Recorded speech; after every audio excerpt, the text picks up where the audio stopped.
धम्मो मङ्गलमुक्तिस्थम् अहिंसां संचिमोत्तमम् देवावितं नमं सन्ति जसधम्मे सयामणु जसधम्मे सयामणु। परम आराध्य गुरुदेव के चरणों में वंदना।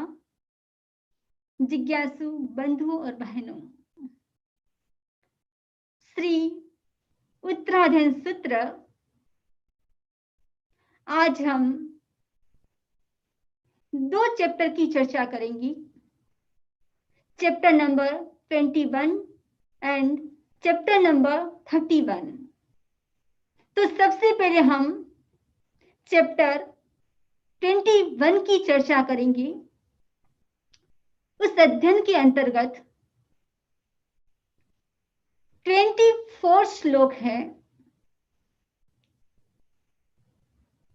पहले श्लोक से लेकर 10वें श्लोक के अंतर्गत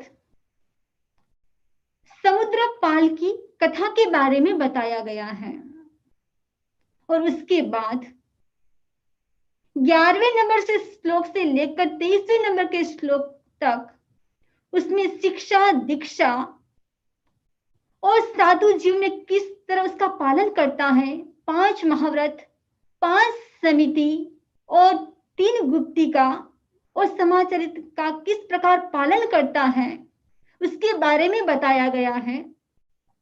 जो लास्ट 24वां श्लोक है उसमें 4 घाती कर्म, 4 अघाती कर्म, इस प्रकार 8 कर्मों का अक्षय कर तद्भवगामी यानी उसी भव में मोक्ष चले जाते हैं। इस अध्ययन का नाम है समुद्रपालीय अध्ययन। चंपा नाम की नगरी, ये चंपा नगरी हम देखें वर्तमान में बिहार क्षेत्र ने, जहां पर भगवान महावीर स्वामी ने लगभग 5 या 6 चातुर्मास किए, वह चंपा नगरी ने, वह चंपा नगरी में एक पालित नाम का सार्थवाह रहता था। सार्थवाह मिस बणिक, उसका बिजनेस बहुत लंबा चौड़ा बिजनेस था। वो जहां से समुद्र यात्रा करता, वह भगवान महावीर का उपासक था। केवल उपासक ही नहीं था, वह श्रावक भी था। केवल श्रावक ही नहीं था, उनके मन में देवगुरु धर्म के प्रति अटूट श्रद्धा थी। केवल श्रद्धा ही नहीं थी, जैन दर्शन में विद्वान था, पारंगत था। एक बार वह समुद्र यात्रा के लिए जाता है जहाज में। उसके जीवन में 2 प्रकार के धर्म चल रहे थे, लौकिक धर्म और लोकोत्तर धर्म। दोनों धर्म का पालन करता समुद्र से यात्रा कर रहा है बिजनेस के लिए। बीच में पिहुन नाम का एक नगर आता है, वहां पर शिप रुकती है। मन में विचार किया कि मुझे वहां पर रुकना है, वहां पर बिजनेस करना है। उस नगर में बिजनेस के लिए वह रुकता है। वहां पर भी वह सामायिक करता है, 6 आवासों का पालन करता है। सामायिक, चतुर्विंशति स्तव, वंदना, प्रतिक्रमण, कायोत्सर्ग और प्रत्याख्यान, इन सब का पालन करता है। और साथ साथ में जो व्यक्ति बेईमानी करता है, चोरी करता है, वह जैन श्रावक नहीं कहलाता। लेकिन उनके जीवन में कुछ भी नहीं था। पूरे नगर में ऐसी प्रतिष्ठा जमाई। अब वहां का जो श्रेष्ठी था, उसने अपनी पुत्री की शादी पालित के साथ कर दी। उस जमाने में लव मैरिज नहीं हुआ करते थे, वे शादी भी कैसे करते थे? यानी राजघराने को देखकर शादी करते थे, उनके संस्कारों को देखकर शादी की जाती थी। पालित कुछ महीने तक वहां पर रहता है और उसके बाद वह अपने देश के लिए वापस रिटर्न होता है और साथ में अपनी पत्नी को भी लेकर जाता है। यात्रा कर रहा था, समुद्र यात्रा। उसी यात्रा के दौरान बीच में पालित की पत्नी ने एक पुत्र को जन्म दिया। अब जैसे पुत्र को जन्म दिया और पुत्र का नाम रखा गया समुद्रपाल। समुद्र में उत्पन्न होने के कारण उसका नाम समुद्रपाल रखा गया। उस समय में सिचुएशन को देखकर नाम रखते थे। हम प्रेजेंट में देखें, नाम भी व्यक्ति इंटरनेट से ढूंढता है, नाम भी कौन सा नाम रखता है। कोई इटालिक नाम रखता है, नाम का कोई मीनिंग हो या नहीं हो, अलग अलग प्रकार के नाम रख देते हैं। लेकिन पालित ने ना तो कोई मुहूर्त देखा, ना किसी को बताया, जिसका नाम समुद्रपाल रखा। जब देश में पहुंचे, समुद्रपाल का लालन पालन देवताओं के जैसे उसका लालन पालन होता है, उसको पढ़ाया गया। वह बौद्धिक कलाओं में निष्णात बन जाता है। टीचर स्वयं घर पर पढ़ाने के लिए आते। बौद्धिक कला में एक कला थी धर्म की कला। धर्म की कला को भी सीखा। जैसे ही बड़ा हुआ, उनकी शादी होती है। रुक्मिणी नाम की कन्या के साथ उसकी शादी हो जाती है। अब जैसे कन्या की साथ शादी हुई, अच्छे से भोग उपभोग कर रहे थे, और जो कन्या थी वो भी 64 कलाओं में निष्णात थी।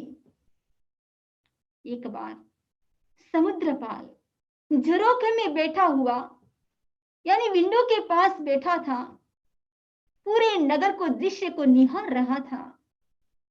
जैसे ही दृश्य देखा बाहर का, एक व्यक्ति जिसको वध स्थान पर लेकर जा रहा है, उनके पूरे वस्त्र लाल करके पहने हुए हैं, उसके गले में कांटे की माला पहनाई हुई है, उसके ललाट के ऊपर लाल कलर का केसर का तिलक किया हुआ है। पूरे गांव में अनाउंसमेंट होता है कि इसने पाप किया है, इसलिए इसका वध किया जाएगा। जब यह दृश्य समुद्रपाल ने देखा, तब मन में चिंतन किया, जो राजपुरोहित है उसका भी कोई दोष नहीं है, और जो इसको मारेंगे इसका भी कोई दोष नहीं है। दोष तो किसका है? इसके अशुभ कर्मों का दोष है। अब समुद्रपाल के मन में एक संवेग जगता है। संवेग मिस संसार के प्रति उदासीनता और मोक्ष की अभिलाषा, और मन के अंदर चिंतन करता है कि मैं सब भोग रहा हूं, किसके कारण? पूर्व भाव में मैंने पुण्याई की है, इसके कारण सब कुछ भोग रहा हूं। मैं ऐसे अशुभ कर्म करता रहा तो इस अशुभ कर्म को भी मुझे भोगना पड़ेगा। इस प्रकार का चिंतन कि ऐसा शॉर्टकट क्या है जिससे कर्मों का बंधन नहीं हो। मन में एक चिंतन आया, शॉर्टकट है संयम जीवन। शीघ्र अपने पिताश्री के पास समुद्रपाल पहुंचे और पिताश्री को कहा कि आप तो भगवान महावीर के श्रावक हो, आप मुझे मना नहीं करोगे स्वयं जीवन के लिए। ये अध्ययन सब अध्ययन से थोड़ा डिफरेंट है। हर अध्ययन में माता पिता दीक्षा के लिए रोकते हैं, मना करते हैं, लेकिन इस अध्ययन में जो पालित है उसके पिता वो कह रहे हैं कि बेटा, यदि तुम जिन शासन के मार्ग के ऊपर जाने के लिए तैयार हो तो मेरे मन में इससे ज्यादा क्या खुशी होगी। तुम खुशी से इस पथ को स्वीकार करो। और समुद्रपाल स्वयं जीवन अंगीकार करते हैं, सिंह वृत्ति से स्वयं जीवन अंगीकार करते हैं और सिंह वृत्ति से उसका पालन करते हैं। अशुभ कर्मों की निर्जरा करते हैं, साथ साथ में शुभ कर्मों की भी निर्जरा करते हैं। बंधन हमेशा बंधन ही होता है, चाहे लोहे की बेड़ी हो चाहे सोने की बेड़ी हो। और समुद्रपाल क्या करते हैं, राग और द्वेष सबको छोड़कर उसी भाव में भगवान महावीर के शासन में, अभी तो भगवान महावीर विद्यमान है, उससे पहले ही मोक्षगामी हो जाते हैं। ये था हमारा 21वां अध्ययन। एक ऐसा निमित्त मिला, वैराग्य के भाव जागृत हो गए। कभी कभी व्यक्ति कोई बुक्स पढ़ता है, एक सेंटेंस भी टच कर जाता है तो उसका जीवन पूरा बदल जाता है। यदि कोई आप स्वाध्याय कर रहे हो, स्वाध्याय का एक सेंटेंस भी यदि आपके दिमाग में क्लिक कर जाए तो भी आपका जीवन परिवर्तित हो जाता है। इस प्रकार हमने 21वें अध्ययन की चर्चा की और इसके बाद हमारा अध्ययन है श्री उत्तराध्ययन सूत्र का 31वां अध्ययन, जिसका नाम है चरण विधि। इस अध्ययन में मुनि की चरण विधि का निरूपण हुआ है। चरण का अर्थ है चारित्र। मोक्ष मार्ग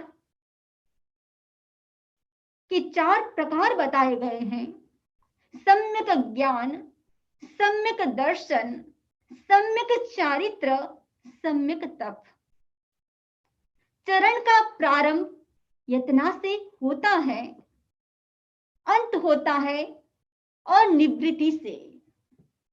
क्रिया से प्रारंभ, अक्रिया से अंत। क्रिया से अक्रिया तक पहुंचने के लिए जो प्रवृत्ति की जाती है वह चरण है। मोक्ष प्राप्ति के 4 साधन में यह तीसरा साधन है, सम्यक चारित्र की साधना। इसके अंतर्गत भगवान बता रहे हैं, चरण विहिं पवक्खामि जीवसौ सुहावहं जं चरिता बहुजीवा भिन्ना संसार सागरम।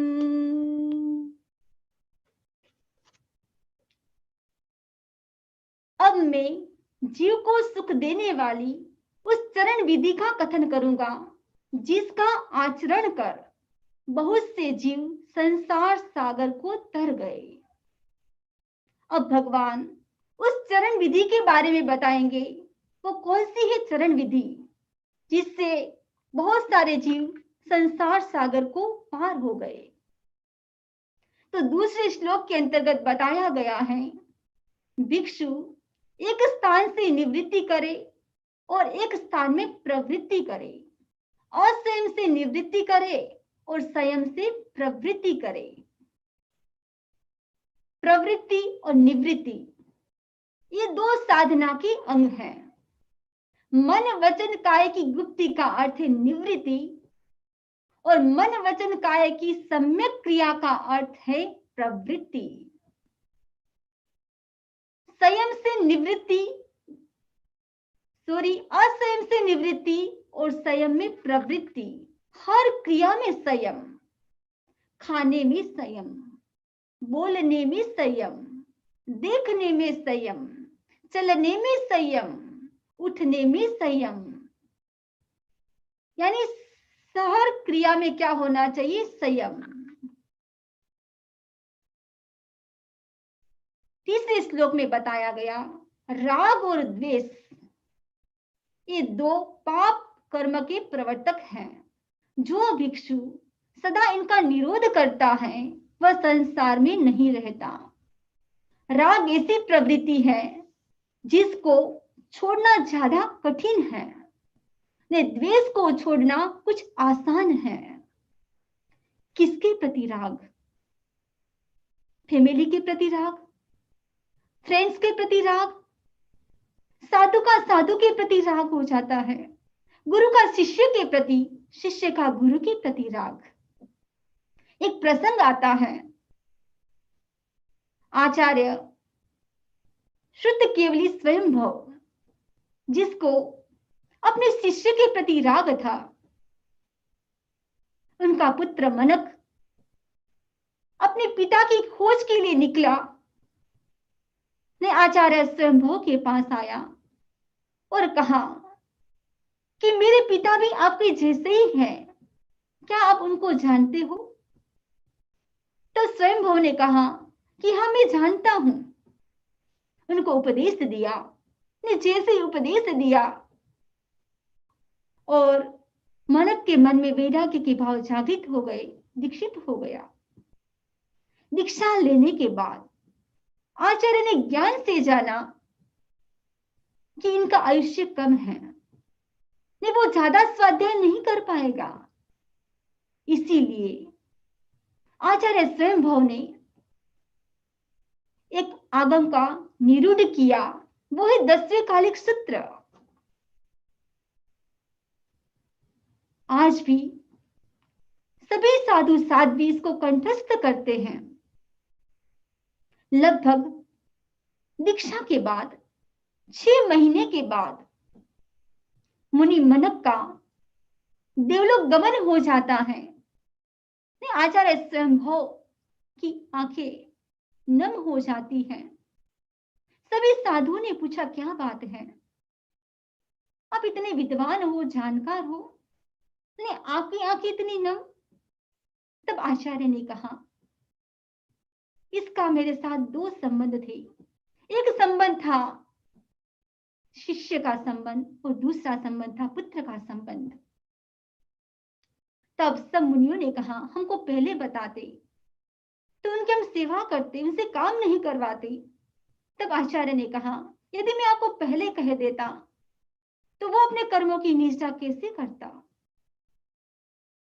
मैं आपको बता रही हूं कि आचार्य का भी शिष्य के प्रति राग भाव हो जाता है। ये भी प्रशस्त राग है, लेकिन अप्रशस्त राग तो छोड़ना ही चाहिए। वैसे देखे तो दोनों राग छोड़ने जैसे हैं, चाहे प्रशस्त हो चाहे अप्रशस्त हो। आपकी कोई वस्तु है, गुम हो जाती है तो आपको पीड़ा होती है, दर्द होता है। इसका मतलब आपको उस वस्तु के प्रति अटैचमेंट है, मोह है। ये राग और द्वेष का जो निरोध करता है वह संसार में नहीं रहता है, ऐसा भगवान कह रहे हैं। यानी संसार में नहीं रहते हैं, इसका मतलब वो मोक्ष को प्राप्त कर लेते हैं। 4 श्लोक में बताया गया जो भिक्षु 3 दंडों, गौरवों और शल्यों का सदा त्याग करता है वह संसार में नहीं रहता। संसार में सा आएगा, थोड़ा सा लाइट दिख रहा है। 3 दंड, वैसे दंड 2 प्रकार के हैं, द्रव्य दंड और भाव दंड। द्रव्य दंड मीन्स किसी राजा के द्वारा, अनेक कोई व्यक्ति को नियुक्त किया है उसके द्वारा किसी व्यक्ति को दंड दिया जाता है, उसको बंधनों में बांधा जाता है, इसको द्रव्य दंड कहा जाता है। भाव दंड के भी 3 प्रकार हैं। मन की अशुभ प्रवृत्ति, वचन की अशुभ प्रवृत्ति और काया की अशुभ प्रवृत्ति। मन का मनोदंड, वचन दंड और काया दंड। गौरव, गौरव भी 3 प्रकार के हैं।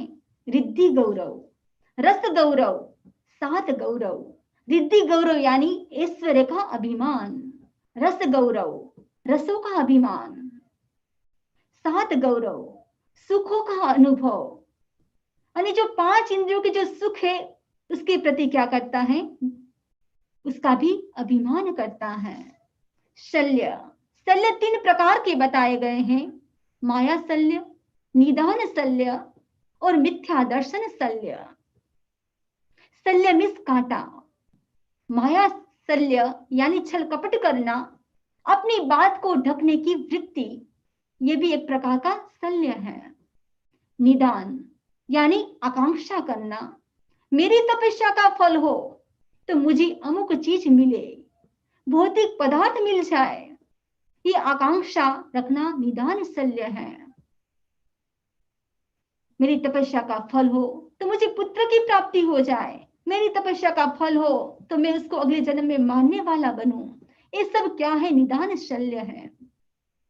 मिथ्या दर्शन शल्य यानी मिथ्या दृष्टिकोण, जो जैसा है उसे वैसा न मानना, गलत रूप में स्वीकार करना, वह है मिथ्या दर्शन शल्य।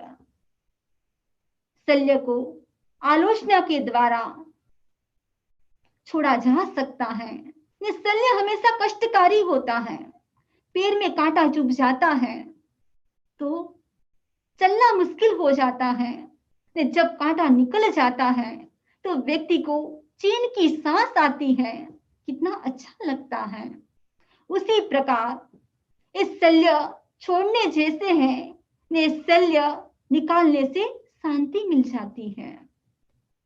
ने जो 3 दंडों, गौरवों और शल्यों का सदा त्याग करता है वह संसार में नहीं रहता है। 5वें श्लोक में बताया गया कि जो भिक्षु देव, त्रियंच और मनुष्य संबंधी उपसर्गों को सदा सहता है वह संसार में नहीं रहता। हम देखें, भगवान महावीर स्वामी की साधना समता की साधना थी, सहिष्णुता की साधना थी। 12.5 वर्ष के साधना काल में भगवान के जीवन में कितने सारे उपसर्ग आए, देवकृत उपसर्ग, मनुष्यकृत उपसर्ग, त्रियंचकृत उपसर्ग, लेकिन भगवान ने सब उपसर्गों को, यानी संगम देव ने एक रात्रि में 20 मारणांतिक कष्ट दिए, शूलपाणी यक्ष ने भी कितने कष्ट दिए, लेकिन भगवान ने सबको संभाव से सहन किया। और भगवान कह रहे हैं कि जो इसको उपसर्गों को सहता है वह संसार में नहीं रहता है, वो शीघ्र से शीघ्र मोक्ष को प्राप्त कर लेता है। नेक्स्ट श्लोक में बताया गया कि जो भिक्षु विकथाओ, कसायो, संज्ञाओं तथा आर्द्र और रुद्र, इन 2 ध्यानों का सदा वर्जन करता है वह संसार में नहीं रहता। विकथा, 4 प्रकार की विकथाएं हैं। स्त्री कथा, भक्त कथा, देश कथा, राज्य कथा। स्त्री कथा यानी स्त्रियों को देखकर उसकी जाति के बारे में, कुल के बारे में, रूप के बारे में, वेशभूषा के बारे में कथा करना। भक्त कथा, भक्त कथा में खाने की चर्चा करना। अमुक के वहां भोजन है, भोज हो रहा है तो इतने डॉलर तो लगे ही होंगे, उनके घर में भोजन है तो इतनी आइटम तो होनी ही चाहिए, उनके घर में इतने प्रकार की सब्जियां बनी होगी, इतने प्रकार की मिठाई बनी होगी, आदि के बारे में चर्चा करना, वह है भक्त कथा, यानी भोजन की चर्चा करना। देश कथा, अमुक कंट्री में इस प्रकार की शादी होती है, अमुक कंट्री में भोजन की विधि इस प्रकार की है, शादी की विधि इस प्रकार की है। हर कंट्री के जो ड्रेस है, पहनावे हैं, उसके बारे में चर्चा करना, ये क्या है, देश कथा है। और चौथी है राज कथा। अब कौन सा प्रेसिडेंट आने वाला है, कौन सा प्रेसिडेंट जाने वाला है, उनके पास कितनी सेनाएं हैं, नहीं उसके राजकोष में कितना धन है, उसके बारे में चर्चा करना। कसाय, क्रोध, मान, माया, लोभ। संज्ञाएं में से संज्ञा 10 प्रकार की बताई गई है। यहाँ 4 प्रकार की संज्ञा के बारे में बताया गया है। आहार, भय, मैथुन, परिग्रह। आहार मीन्स आहार के प्रति आसक्ति, भय काल्पनिक या वास्तविक, भय से होने वाली घबराहट। मैथुन आत्मा को विस्मृत कर पर के साथ रमण करने का मनोभाव।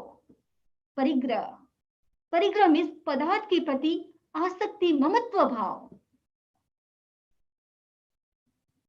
और 4 ध्यान में आत्र ध्यान और रौद्र ध्यान, इन सब का जो सदा वर्जन करता है वह संसार में नहीं रहता है, वह मुक्ति को प्राप्त कर लेता है।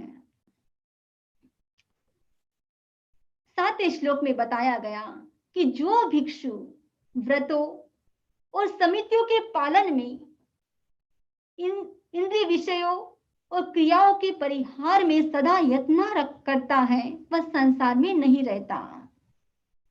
व्रत, जो 5 महाव्रत का यत्न से पालन करता है। 5 समिति, इरिया समिति संयम पूर्वक चलना, देख कर चलना। भाषा समिति, संयम पूर्वक बोलना। ईशना समिति, स्वयं जीवन के निर्वाह के लिए भोजन पानी आदि की जो गोचरी करते हैं वो भी संयम पूर्वक करना।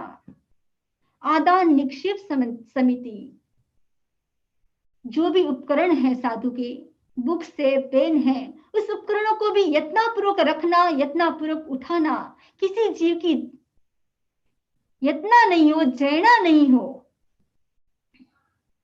और है उत्सर्ग समिति, मल मूत्र का विधिवत विसर्जन करना।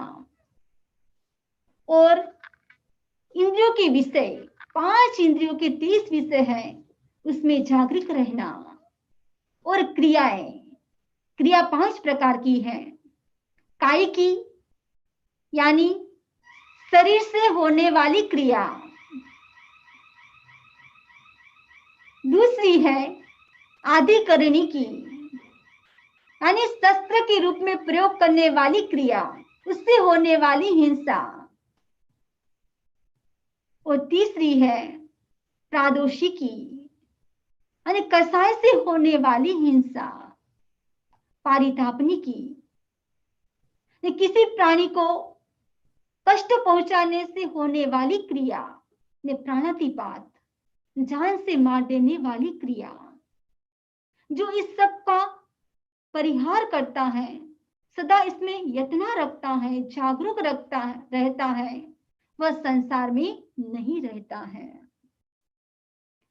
आगे श्लोक में बताया गया कि जो भिक्षु 6 लेश्याओं, 6 कायों और आहार के विधि निषेध के 6 कारणों में सदा यत्न करता है, वह संसार में नहीं रहता।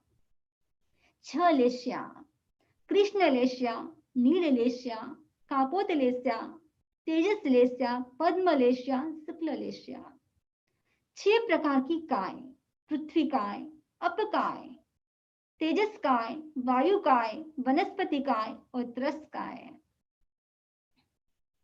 और आहार, जब इसमें आहार की बात आई है, 6 प्रकार से साधु को आहार करना चाहिए और 6 प्रकार से आहार नहीं करना चाहिए, जिसकी चर्चा हमने श्री उत्तरायण सत्र के 26वें अध्ययन में की थी कि 6 प्रकार से कैसे आहार करें। यानी क्षुधा को शांत करने के लिए, यानी भूख लगी है उसको शांत करने के लिए भोजन करे। वयावृत्य यानी सेवा करने के लिए, जो स्थविर है, वृद्ध है, उसकी सेवा करने के लिए भोजन करे। इरिया समिति यानी वो आहार करेगा साधु, उनके पास शक्ति होगी तब वो ईर्ष्या समिति पूर्वक चल पाएगा। इसलिए वो आहार करे।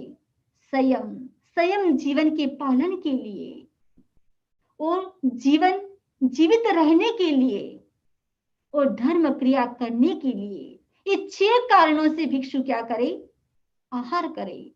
ये 6 कारण बताए गए हैं जिसके कारण भिक्षु आहार नहीं करे। वो है कि रोग उत्पन्न हो जाए तो क्या करे? लंघन करे, उपवास करे। उपसर्ग, कोई उपसर्ग ऐसा आ जाए, राजाकृत उपसर्ग हो जाए तो राज दरबार में गोचरी नहीं करे। ब्रह्मचर्य की सुरक्षा के लिए, उसकी भी सुरक्षा के लिए क्या करना चाहिए? उसको भी छोड़ना चाहिए। ये प्राणियों की रक्षा के लिए, अभी ऐसा लगे कि बहुत बारिश हुई है तो भी अवॉइड करे, धुआं हो गई है तो भी नहीं जाए। तप के लिए साधु क्या करे? तप भी करे, उसके लिए भी गोचरी को छोड़े तपस्या करने के लिए। और शरीर विच्छेद, यानी शरीर ऐसा हो जाए, जीर्ण क्षीण हो जाए, उस समय भी क्या करे? सलेखना संधारा करे, उस समय भी आहार नहीं करे। जो 6 लेशा 6 काय और आहार में यत्न रखता है, जागरूक रहता है, वह संसार में नहीं रहता है, वह शीघ्र से शीघ्र मोक्ष के सुखों को प्राप्त कर लेता है। 9वें श्लोक में बताया गया कि जो भिक्षु आहार ग्रहण की 7 प्रतिमाओं में और 7 भय स्थानों में सदा यत्न करता है, वह संसार में नहीं रहता। आहार ग्रहण करने की 7 प्रतिमाएं, फॉर एग्जाम्पल, साधु अभिग्रह करता है कि कोई श्रावक जो आहार भोजन कर रहा है या अपनी थाली में से मुझे बहराएगा तो मैं गोचरी करूंगा, या कोई मुझे चम्मच से आहार बहराएगा तो मैं गोचरी करूंगा। जिसने जिस पात्र में रसोई बनाई है उस पात्र से दूसरे पात्र में निकाल कर मुझे बहराएगा तो मैं गोचरी करूंगा। इस प्रकार आहार ग्रहण की 7 प्रतिमाओं के बारे में यत्न रखता है। 7 भय स्थान बताए गए हैं। यह लोक भय यानी सजातीय भय, मनुष्य को मनुष्य से होने वाला भय। दूसरा है परलोक भय, विजातीय भय, जैसे मनुष्य को देव त्रियंच आदि का भय। आदान भय, धन आदि पदार्थों का अपहरण करने वाले व्यक्ति से होने वाला भय। अकस्मात भय, किसी बाह्य निमित्त के बिना ही कल्पना से उत्पन्न होने वाला भय। वेदना भय, वेदना से उत्पन्न होने वाला भय, किसी की आंखों में दर्द हो गया और भय हो जाता है कि ज्यादा दर्द नहीं बढ़ जाए। मरण भय, मृत्यु का भय, मृत्यु नहीं आ जाए। अश्लोक भय, अकीर्ति का भय, मेरी निंदा नहीं होए।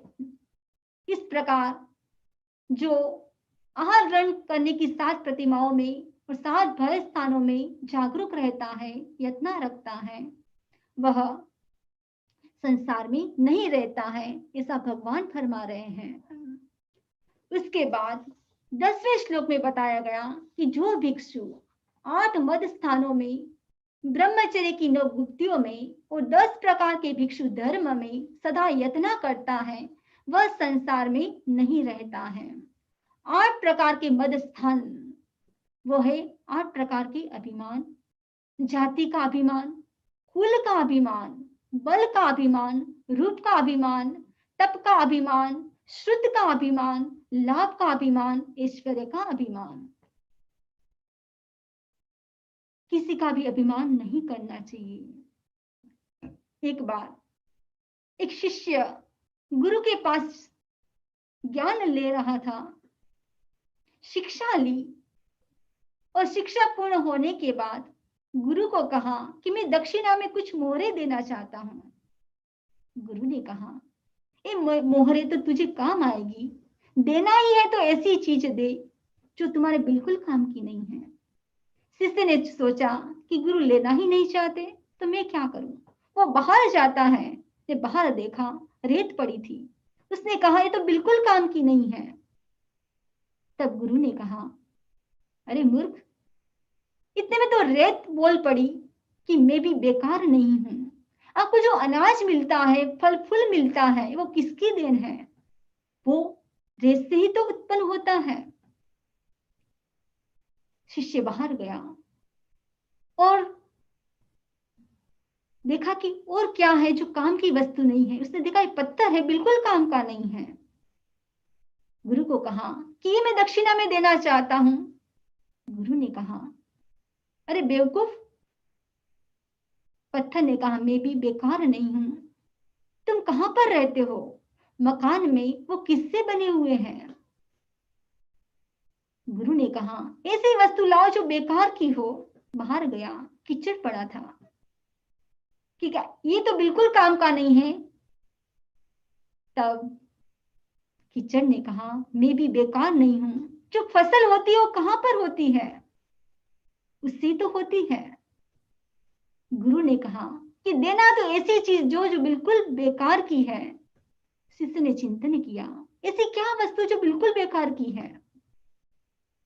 आत्मचिंतन करते करते उसके मन में क्लिक हुआ कि जो मेरा ईगो है, अभिमान है, वो बिल्कुल बेकार का है। गुरु को कहा, ये मैं आपको दक्षिणा में देना चाहता हूं। गुरु ने कहा, शिष्य चिरंजीवी बनो, आशीर्वाद दिए। कहने का मतलब है, जो ये अभिमान है, इस सब प्रकार के अभिमान छोड़ने योग्य है। उसके बाद बताया गया, ब्रह्मचर्य की 9 गुत्थियों में जागरूक रहता है।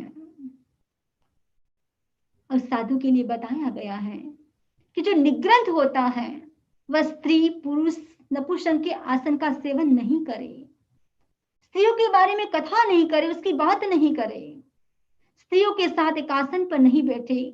जिस पट पर आचार्य या मुनि बैठे हुए हैं, उस पट पर साध्वी नहीं बैठ सकती। स्त्रियों को गलत दृष्टि से नहीं देखे, नहीं प्रतिदिन गरिष्ठ भोजन नहीं करे, अधिक मात्रा में खाना भी नहीं खाए, पूर्व भोगों का स्मरण नहीं करे, 5 इंद्रियों में आसक्त नहीं बने, साता सुख में प्रतिबद्ध नहीं हो कि मुझे ऐसा ही स्थान चाहिए। उसके बाद 10 प्रकार के भिक्षु धर्म, क्षमा, मुक्ति, आर्जव, मार्दव, लाघव, सत्य, संयम, ब्रह्मचर्य, क्षमा, मुक्ति। सदा इसमें जो यत्न रखता है, वह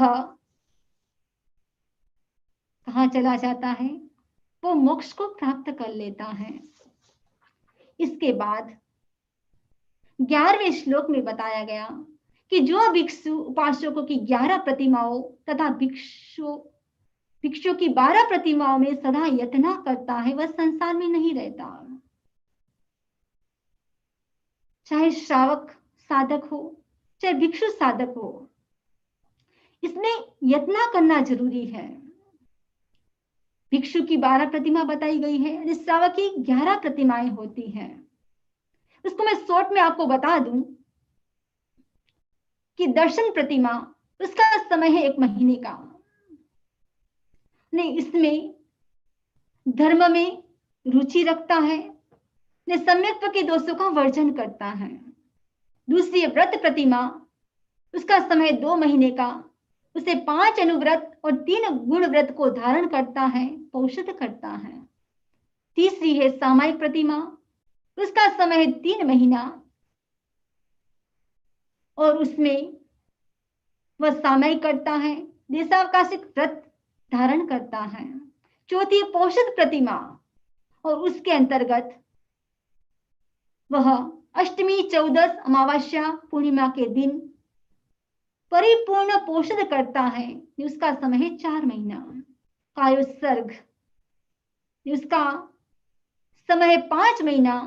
रात्रि में कायोत्सर्ग करता है, स्नान नहीं करता, रात्रि भोजन नहीं करता और दिन में भी ब्रह्मचर्य का पालन करता है, रात में भी मैथुन का परिमाण करता है।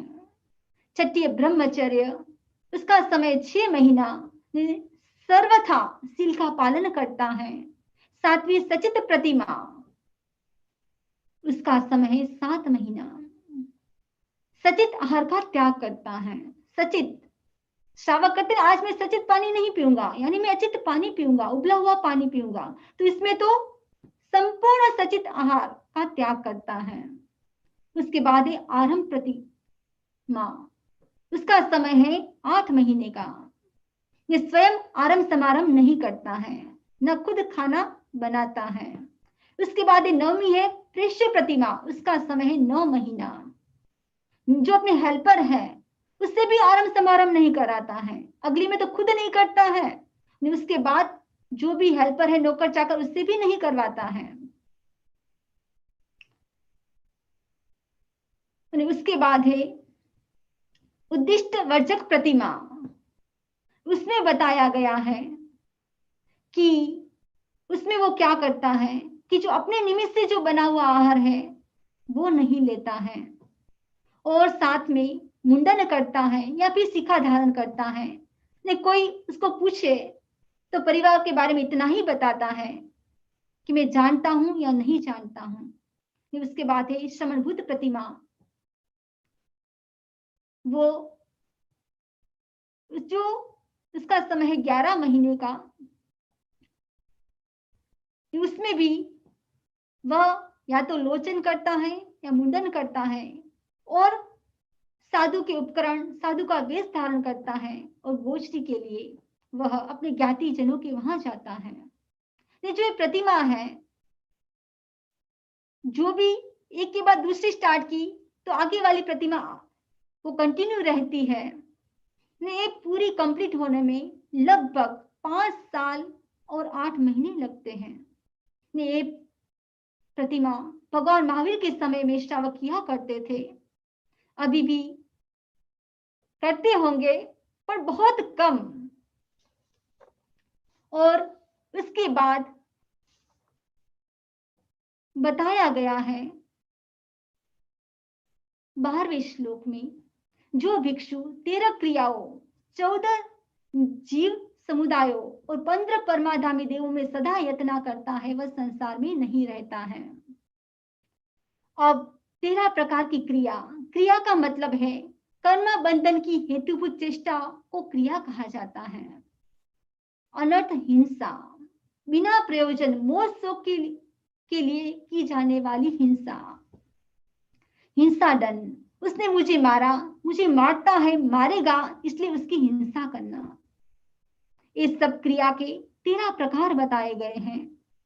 उसमें जो यत्न रखता है 14 जीव समुदायों, सूक्ष्म केंद्र के 2 भेदे पर्याप्त अपर्याप्त, बादल केंद्र के 2 भेदे पर्याप्त अपर्याप्त, द्वेंद्रिय के 2 भेदे अपर्याप्त पर्याप्त, त्रेंद्रिय के 2 भेदे अपर्याप्त प्राप्त, चतुर्न्द्रिय के 2 भेदे अपर्याप्त पर्याप्त, असंगी पंचेंद्रिय के 2 भेदे अपर्याप्त पर्याप्त, और संगी पंचेंद्रिय के 2 भेदे अपर्याप्त पर्याप्त, और 15 परमाधामिक, परम प्लस अधार्मिक, जो संपूर्ण रूप से अधार्मिक है उन्हें परमाधामिक कहा जाता है। इसके प्रति भी संज्ञा हो गई हो तो इस सब में जो यत्न करता है वह संसार में नहीं रहता है, ऐसा भगवान फरमा रहे हैं। उसके बाद 13वें श्लोक में बताया गया कि जो भिक्षु गाथा षोडशक सूत्र कृतांग के प्रथम श्रुत स्कंद के 16 अध्यायों और 17 प्रकार के असंयम में सदा यत्न करता है वह संसार में नहीं रहता। ये जो सूत्र कृतांग के 2 श्रुत स्कंद है, जो प्रथम श्रुत स्कंद है उसके 16 अध्याय में जो 16वां अध्याय है उसमें जो यत्न करता है ने 17 प्रकार के असंयम वो बताया है। पृथ्वी काय का असंयम, आप तेजस वायु वनस्पति, द्वेंद्रिय तेंद्रिय चतुर्न्द्रिय पंचेंद्रिय, इन सब का असंयम, मन का, वचन का, काया का असंयम, पलेवड़ा करते हैं उसमें असंयम, प्रमाजन करते उसमें असंयम, और कुछ भी परटना है उसमें भी असंयम। यानी जो इसमें यत्न रखता है, संयम रखता है, जागरूक रहता है, वह संसार में नहीं रहता है। 14वें श्लोक में बताया गया कि जो भिक्षु 18 प्रकार के ब्रह्मचर्य, 19 ज्ञात अध्ययनों और 20 अधम असमाधि स्थानों में सदा यत्न करता है, वह संसार में नहीं रहता। 18 प्रकार के ब्रह्मचर्य, जैसे औदारिक। औदारिक किसको कहते हैं? जिसके पास औदारिक शरीर है। मनुष्य और त्रियंच के काम भोगों का न मन से सेवन करता है, न कराता है, न उसका अनुमोदन करता है, न वचन से करता है, न कराता है, न उसका अनुमोदन करता है, न काया से करता है, न कराता है, न उसका अनुमोदन करता है। इन 9 प्रकार हो गए। उसके बाद देव संबंधी काम भोगों का सेवन न मन से करता है, न कराता है, न करने वाले का अनुमोदन करता है। वचन से न करता है, न कराता है, न करने वाले का अनुमोदन करता है। न काय से न करता है, न कराता है, न करने वाले का अनुमोदन करता है। इस प्रकार 18 प्रकार के ब्रह्मचर्य और 19 ज्ञात अध्ययनों उसमें बताया गया है। जो 19 प्रकार के उसमें अध्ययन बताए गए उसके अंदर, और 20 असमाधि स्थानों में। असमाधि स्थान कौन से हैं? वह है कि जो दमदम करता चलता है, अकाल में स्वाध्याय करता है, और उसके बाद देखिए बिना चलता है, जो रत्नाधिक साधु है उसका तिरस्कार करता है, उसके सामने मर्यादा से ज्यादा बोलता है, जो प्रतिक्षण क्रोध करता है, जो ज्यादा क्रोध करता है, कलह करता है। इस प्रकार 20 प्रकार के असमाधि स्थानों में, इन सब में जो यत्न करता है वह संसार में नहीं रहता है, वह मुक्ति को प्राप्त करता है। 15वें श्लोक में बताया गया कि जो भिक्षु 21 प्रकार के सबल दोषों और 22 परिशों में सदा यत्न करता है, वह संसार में नहीं रहता है। 21 प्रकार के दोष में फॉर एग्जाम्पल कि असुस्थ आहार लेकर आना और करना, जानबूझकर झूठ बोलना, दूसरों की वस्तु उठा लेना, सचित रेत के ऊपर चलना। इस प्रकार 21 प्रकार के दोष बताए गए हैं और 22 प्रकार के जो परिचय बताए गए हैं।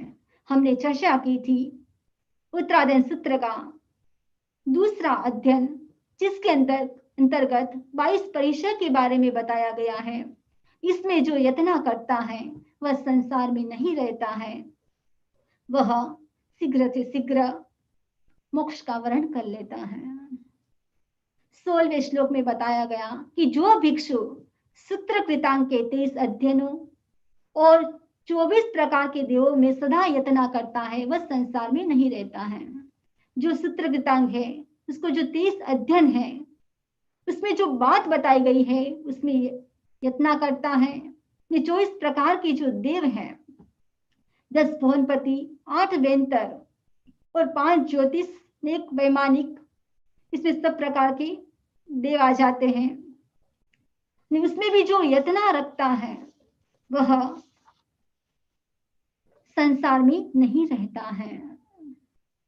17वें श्लोक में बताया गया कि जो भिक्षु 25 भावनाओं और 10 स्कंद, व्यवहार और बृहत कल्प के 26 उद्देश्यों में सदा यत्न करता है, वह संसार में नहीं रहता है।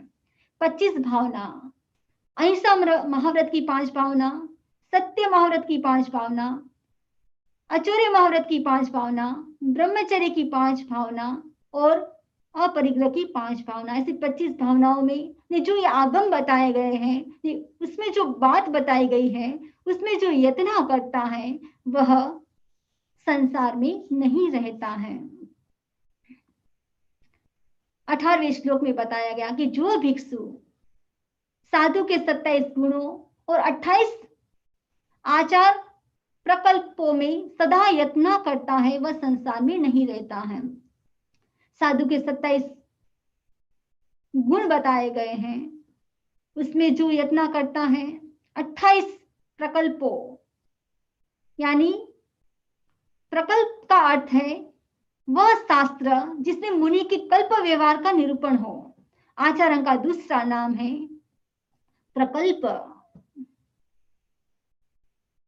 जो उसमें यत्न करता है। तो आचारांग के 2 श्रुत स्कंध है।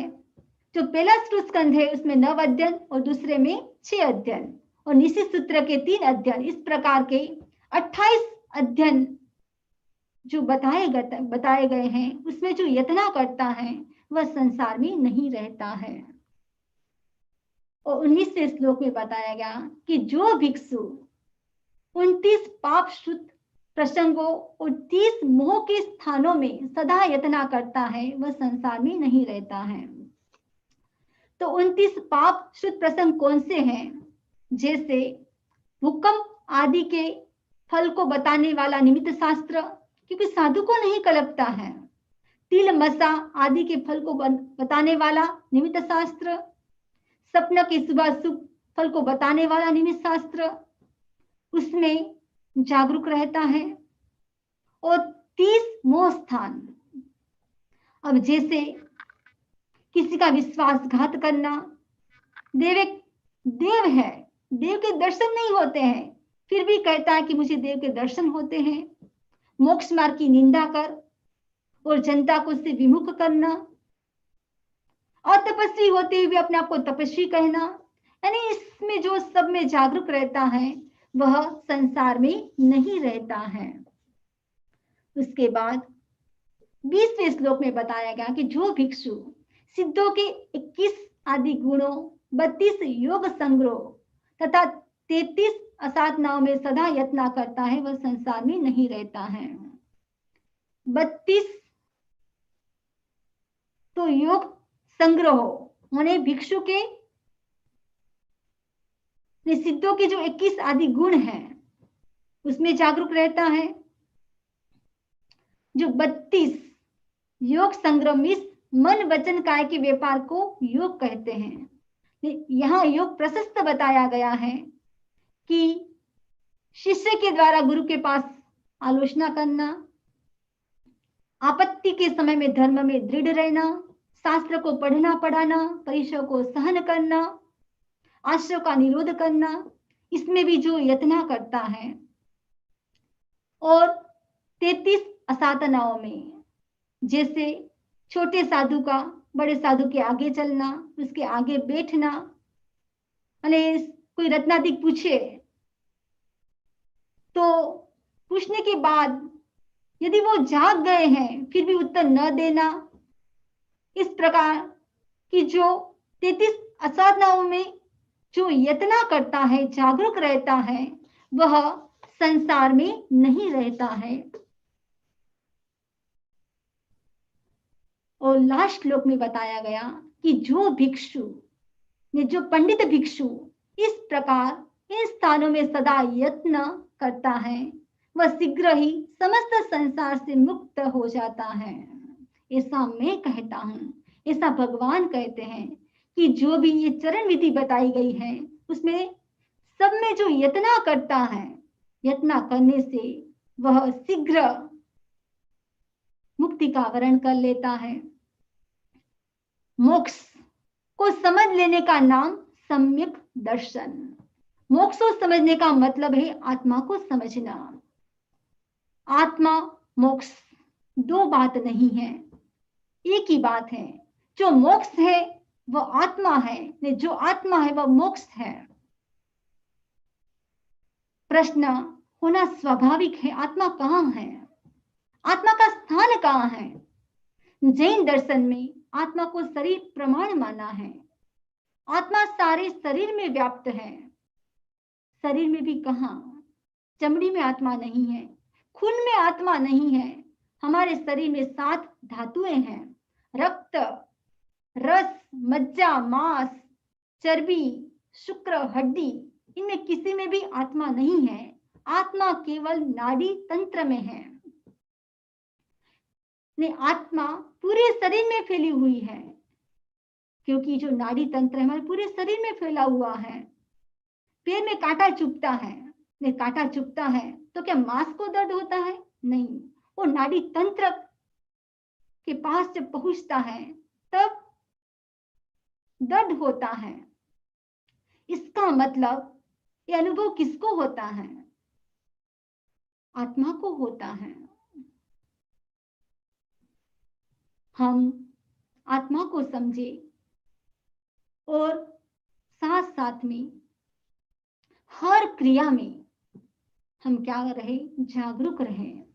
कोई भी क्रिया करे, यत्ना से करे, जागरूकता के साथ करे।